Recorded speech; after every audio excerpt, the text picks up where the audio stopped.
포로된 자에게 자유를 이러한 제목으로 같이 은혜를 나누겠습니다. 누가복음 4장 18절에 주의 성령이 내게 임하셨으니 이는 가난한 자에게 복음을 전하게 하시려고 내게 기름을 부으시고 나를 보내사 포로된 자에게 자유를 눈먼 자에게 다시 보게 함을 전파하며 눌린 자를 자유케 하고. 본문은 메시아의 사역의 시작에 대한 누가의 설명입니다. 예수님은 그분의 고향 나사렛에서 복음을 전하셨으나 거절당했습니다.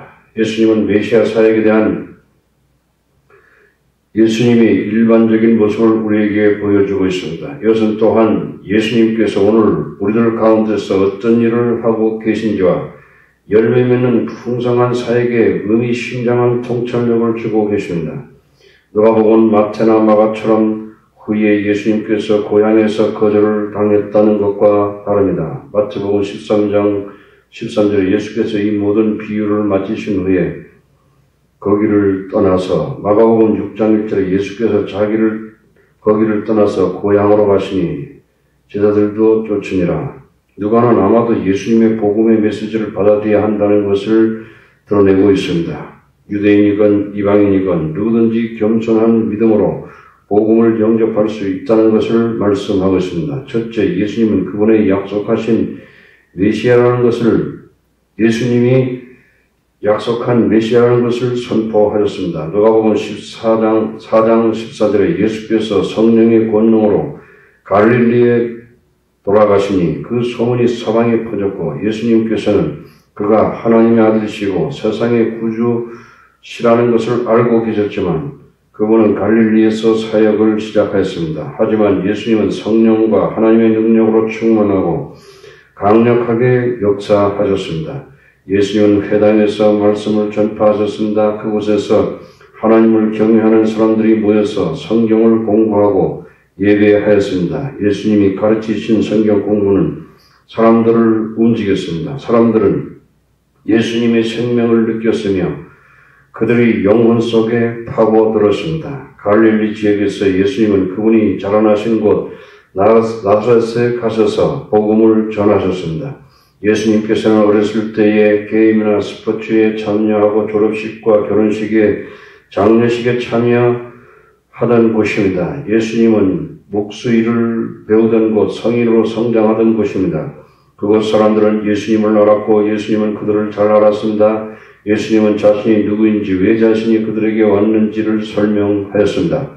친척들과 친구들을 모아놓고 성경을 읽기 시작했습니다. 성경을 펴고서 메시아의 사역에 대해서 읽기 시작했습니다. 누가복음 4장 15절에 친히 그 여러 회당에서 가르치시며 무사람에게 칭송을 받으시더라. 예수께서 그 자라나신 곳 나사렛에 이르사 안식일에 자기 규례대로 회당에 들어가사 성경을 읽으려고 서심해 회당에 있는 모든 사람들의 눈이 예수님께 주목하였습니다. 예수님은 자신이 하나님으로부터 보내심을 받은 메시아이심을 말씀하셨습니다. 예수님은 사람을 의지하지 아니하셨습니다. 예수님은 성령의 능력을 통하여 하나님 말씀을 나누셨습니다. 예수님과 같이 우리는 하나님의 말씀을 의지해야 합니다. 이사야의 예언은 예수님께서 무슨 일을 하실 건지 정확하게 예언하고 있습니다. 누가복음 4장 18절에 주의 성령이 내게 임하셨으니 이는 가난한 자에게 복음을 전하게 하시려고 내게 기름을 부으시고 나를 보내사 포로된 자에게 자유를, 눈먼 자에게 다시 보게 함을 전파하며 눌린 자를 자유케 하고 주의 은혜의 해를 전파하게 하려 하심이라 하였더라. 이 구절은 하나님께서 메시아에게 성령을 부어주심으로 말미암아 그분께서 가난한 자에게 복음을 전하실 수 있도록 하셨다고 설명하고 있습니다. 우리는 여기서 많은 것을 알 수 있습니다. 예수님은 복음을 전하기 위해서 기름 부음을 받으셨습니다. 어떤 사람들은 전파하다라는 단어에 부정적으로 생각합니다. 전하다라는 첫째 의미는 선포하다는 뜻입니다. 이것의 의미는 알리는 사람으로 왕의 메시지를 발표하는 것입니다. 왕의 권세는 나쁜 서식을 몰아내고 듣는 사람에게 좋은 소식으로 채우는 것입니다. 예수님은 하나님의 나라가 가까이 왔다고 선포하셨습니다. 회개하고 복음을 믿으라고 선포하셨습니다. 예수님께서는 지상에서의 사역의 첫 번째 하신 일은 복음을 선포하신 것입니다. 예수님은 이 귀중한 사역을 제자들과 교회에게 주셨습니다. 예수님은 승천하시기 바로 전에 제자들에게 모든 나라들에 가서 복음을 전파하라고 말씀하셨습니다. 마가복음 16장 15절에 또 가라사대 너희는 온 천하에 다니며 만민에게 복음을 전파하라고 말씀하셨습니다. 복음을 전하는 것이 우리의 최대의 관심과 행동입니다. 방법이 무엇이든 간에 우리는 복음을 모든 나라에 전해야 합니다. 둘째, 성령께서 예수님에게 능력을 주셔서 복음을 전하게 하셨습니다. 복음을 전파하는 일은 항상 쉽지만 아니합니다. 나쁜 소식에 익숙한 사람들은 복음을 믿는 것을 더디하는 경우가 종종 있습니다. 복음을 전하는 것은 영적인 전쟁입니다. 효과적인 복음을 전하는 데 있어서 예수님까지도 성령의 기름 부으심이 필요하였습니다. 성령은 하나님의 능력입니다. 성령은 하나님의 마음과 사람의 마음을 연결시켜 주십니다. 성령은 우리의 깊은 마음속에 복음을 믿도록 도와주십니다. 내가 처음 예수님을 믿었을 때 죄의 용서함과 영생을 얻는 것에 대해서 잘 몰랐습니다. 가르쳐주는 사람도 없었습니다. 오랜 세월 동안 영적인 책을 읽는 것을 통해서 알게 됐습니다. 오랫동안 죄책감으로 고통하고 있을 때 성령께서 마음속에 하나님의 사랑과 은혜를 깨닫게 해주셨습니다. 복음을 믿고 나누기 위해서 성령의 도우심이 필요한다. 우리는 어떻게 성령을 받을 수 있습니까? 누가복음 11장 13절에 너희가 악한 자라도 좋은 것을 자식에게 줄 줄 알거든 하물며 너희 천국께서 구하는 자에게 성령을 주시지 않겠느냐고 말씀했습니다. 셋째, 예수님께서는 가난한 자에게 복음을 전하셨습니다. 예수님께서 복음의 내용과 그분의 청자에 대해서 말씀하고 계십니다. 예수님은 기쁜 소식, 즉 복음을 전하셨습니다. 복음의 내용은 예수님께서 우리 죄를 위하여 죽으시고 3일 만에 부활하신 것입니다. 누구든지 예수님을 믿는 자는 멸망하지 않고 영생을 얻게 됩니다. 예수님께서 복음을 전하실 때는 아직 복음을 완성하지 않았습니다. 예수님께서 공생의 기간 동안 제자들에게 고난당하시고 죽으시고 부활하신 것을 말씀하셨지만 제자들은 이해하지 못했습니다. 여기서는 복음에 대해서 예수님께서는 설명하고 계시지 않고 계십니다. 오히려 예수님께서는 메시아에 대해서 이해하는 이사야를 인용하고 설명하고 계십니다. 예수님의 메시지는 가난한 자에게 전파하신다고 말씀합니다. 여기서 가난한 자는 영적으로 겸손하고 복음의 필요성을 느끼는 사람을 가리키는 것입니다. 자신의 필요를 느끼지 못하면 복음은 그에게 도움이 되지 못합니다. 예수님은 유대인들에게 진리를 알지니 진리가 너희를 자유케 하리라고 말씀하시자 우리가 남의 종이 된 적이 없는데 어찌하여 자유케 하리라 말하느냐고 했습니다. 그들은 죄의 종이 된 것을 인정하지 않았습니다. 자유의 메시지가 그들에게 상관없는 것으로 보였습니다. 죄인인 것을 인정하지 않으면 용서의 메시지가 자신들에게 상관없는 것처럼 보입니다. 돈과 권력과 명예를 가진 자는 그것들의 만족을 해버리고 복음의 메시지를 무시해버리게 됩니다. 한 젊은이가 있었는데 미남이고 지성과 인기를 다 가지고 있었습니다. 예수님이 필요하지 않았습니다. 예수님을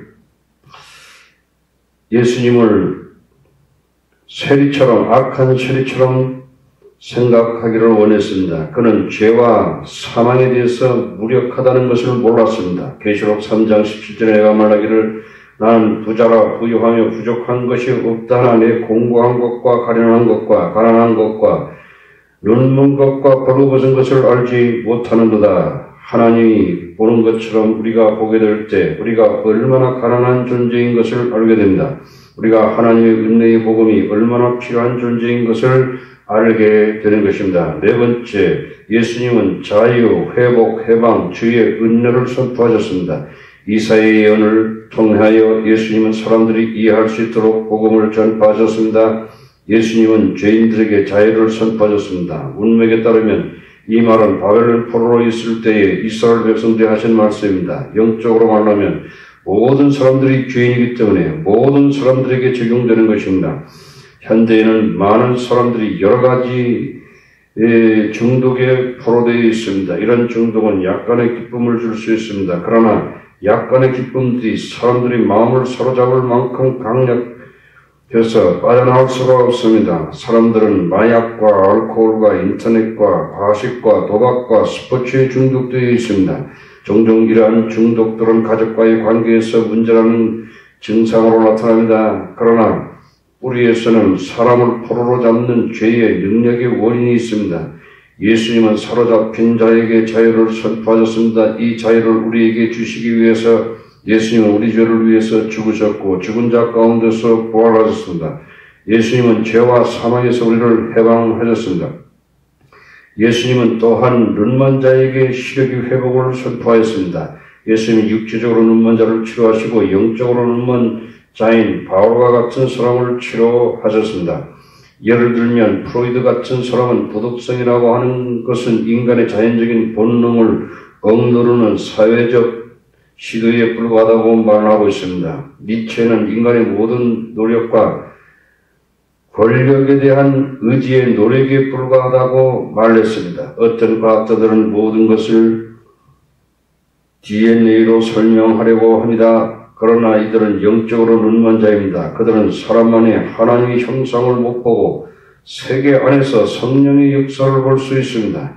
예수님께서 우리의 영안을 열어줄 때 전 세계 안에 하나님의 영광이 가득한 것을 봅니다. 우리가 성경을 읽을 때 성령의 음성을 듣습니다. 하나님께서 어떻게 그분의 영광스러운 구속 사역을 하고 계신지를 우리는 보아야 할 것입니다. 예수님은 압제받는 자에게 해방을 선포하셨습니다. 많은 사람들이 어둠의 능력에 의해서 압박을 받고 있습니다. 그들은 좌절이나 운명론이나 고통이나 비판주의와 끊임없는 슬픔에 빠지기도 합니다. 그냥 방향을 잃고 열심히 오락이나 바쁘게 지냅니다.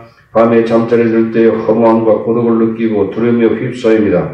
그들은 명상을 하지 않고는 잠이 오지 않습니다. 사실은 그들은 마귀의 권세 아래 놓여 있습니다. 오직 예수님만이 마귀에 압제당하는 것으로부터 해방시킬 수 있습니다. 히브리서 2장 14절에 자녀들은 혈육에 함께 속하였으며 그들 또한 한 모양으로 혈육에 함께 속하시면 사망으로 말미암아 사망의 세력을 잡은 자 곧 마귀를 없이 하시며 또 죽기를 무서함으로 일생에 매여 종노릇하는 모든 자들을 놓아주려 하심이라. 오직 예수님께서 우리를 자유하게 하실 때만이 우리는 마음의 평안과 기쁨과 안전함을 누릴 수 있습니다. 우리는 큰 희망과 밝은 미래를 가졌습니다. 우리는 독수리같이 날개치며 하늘을 올라갈 수 있습니다. 예수님은 또한 주의 은혜를 선포했습니다.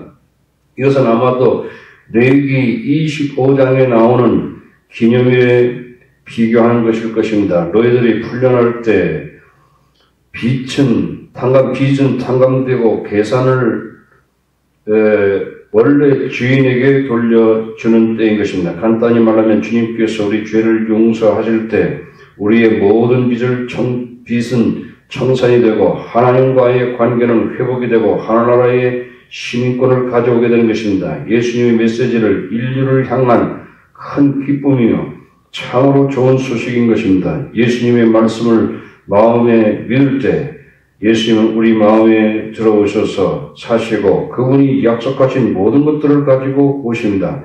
두 번째, 예수님은 생명 주는 영으로서 말씀을 선포하셨습니다. 처음으로 예수님의 말씀에 청중들이 반응하는 것처럼 보였습니다. 그들은 예수님의 입술로부터 나오는 은혜로운 말씀 때문에 놀랐습니다. 어떤 사람들은 고향 청년이란 또 교만한 생각으로 되었을 것입니다. 어떤 사람들은 부러움을 가졌을 것입니다. 어떤 경우든 간에 그들은 인간적인 관점에서 여러 예수님을 바라보셨습니다. 그들은 예수님의 말씀을 하나님의 말씀으로 하나님이 보내신 메시아의 말씀으로